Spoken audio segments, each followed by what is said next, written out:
काफी समय से उत्तराखंड में भू कानून की मांग हो रही है। आओ इसके लीगल प्रोविजन समझाता हूं और क्यों ये उत्तराखंड के लिए जरूरी है।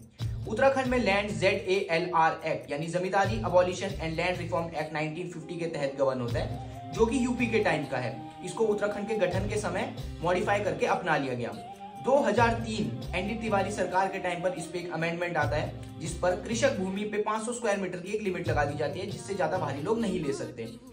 2008 में फिर से एक अमेंडमेंट किया जाता है भुवन चंद्र खंडूरी जी की सरकार के टाइम पे, जिसमें 500 स्क्वायर मीटर को घटाकर 250 स्क्वायर मीटर की लिमिट लगा दी जाती है। लेकिन इस एक्ट में बहुत बड़ा लूप होल था, सेक्शन 1 क्लॉज 2, जो एक्सेप्शंस की बात करता है। अब एक्सेप्शन के तौर पर म्युनिसिपल कॉर्पोरेशन, नगर पंचायत, नगर पालिका, कैंटोनमेंट बोर्ड्स, ये सारे एग्जेम्प्टेड थे इस लिमिट से, जिसका खूब फायदा उठाया गया। काफी ग्राम पंचायतों को, काफी ग्राम सभाओं को कन्वर्ट करा गया नगर पंचायत में सिर्फ इस लिमिट को एक्सीड करने के लिए। इसके बाद 2018 में त्रिवेंद्र सिंह सरकार द्वारा लाया जाता है एक ऑर्डिनेंस, जो बाद में सदन में पारित हो जाता है। इससे ऐड करा गया सेक्शन 154 क्लॉज 2, जिसने लिमिट ही हटा दी है सारी। फिर सेक्शन 143 क्लॉज 8, जिसने लैंड यूज को बहुत आसान कर दिया था। और सरकार ने इसकी रीजनिंग दी कि हम चाहते हैं पहाड़ी क्षेत्रों में डेवलपमेंट, इंडस्ट्रीज। अब आपको भी पता है और मुझे भी पता है कि कितनी इंडस्ट्रीज आपके गांव में लगी और हमारे आसपास लगी है। उसके बाद काफी हो हल्ला मचा, काफी प्रोटेस्ट हुई भू कानून को लेकर। उसके बाद सरकार ने हमें दिया एक झुंझुना। 2021 में कमेटी का गठन किया गया। 2022 में उसने रिपोर्ट सबमिट करी। आज तक ना वो कमेटी पब्लिक डोमेन में अवेलेबल है और ना ही सरकार ने कोई ATR सबमिट करा है कि क्या कदम उठाए गए हैं।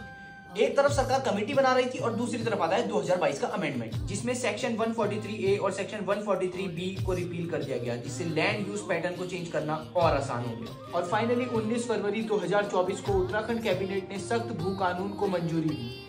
ये हमारी पहचान बचाने की दिशा में एक बड़ा कदम है। अब देखना होगा कि क्या यह कानून हमारी महत्वाकांक्षाओं को हकीकत में बदल पाएगा। क्या उत्तराखंड के भू कानून की मांग अनकॉन्स्टिट्यूशनल है या ये तुम्हारे आर्टिकल 19 राइट टू फ्रीडम का इंफ्रिंजमेंट है? बिल्कुल भी नहीं। हमारा संविधान काफी सारे स्टेट्स को पहले ही प्रोटेक्शन देता है कि वो अपने ट्राइबल पॉपुलेशन, अपने कल्चर को प्रोटेक्ट कर सके। आर्टिकल 371A पढ़ लो, B पढ़ लो, C पढ़ लो, कहीं भी पढ़ लो। और जिन स्टेट को ये प्रोटेक्शन नहीं है, जैसे हिमाचल को नहीं है इसके तहत, तो उनका लैंड लॉ सेक्शन 118 पढ़ो, कितना स्ट्रॉन्ग है। सिक्किम पढ़ो, कितना स्ट्रॉन्ग है।